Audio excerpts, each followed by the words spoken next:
I want to ask you to give us 3 characteristics or personal attributes that are likable or impressive about yourself, and then 3 about your opponent. No backhanded compliments. First of all, on the characteristics that I look at in myself, my parents raised me understanding hard work. I grew up as one of 6 children in a large family with very low income. I can remember my father's take-home pay during my junior high years was $90 for 2 weeks. To raise 6 kids on that, we learned to work from a very early age. My first job outside, where I was in town working and drawing a paycheck, was at 10 years old, and I've continued to work today. So the hard work is something that I love and I do for the people of New Mexico. The second thing, I think, is my tenacity, my willingness to take on a fight for the benefit of the country or the benefit of my constituents. That tenacity takes many different forms. We stood on behalf of a rancher that was going to be sentenced to 68 years in jail for grazing violations.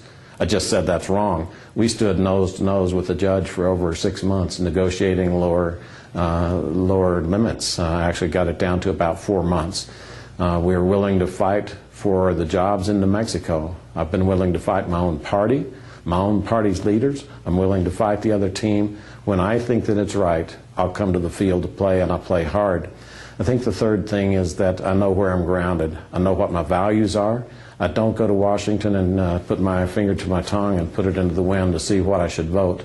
I vote according to the values of New Mexico that I was raised with, also the values that my family raised me with.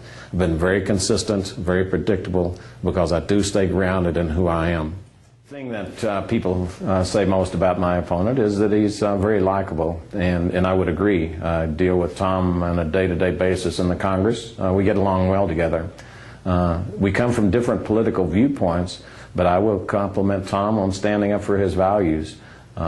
We vote very rarely in the same vein, but I can't fault him for wavering on his beliefs. Thirdly, he's dedicated to the people who support him.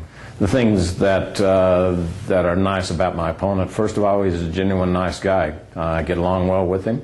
I would consider him a friend. I was somebody that I would look to in times of difficulty, and I think he would look to me in times of difficulty. Secondly, he and I believe completely differently on government, but he's passionate about the way he believes. He fights for his beliefs, and I can't fault him for that. I just say that we have different votes, and that's what we campaign on. Thirdly, I think he's dedicated to those people that support him, and that's a compliment.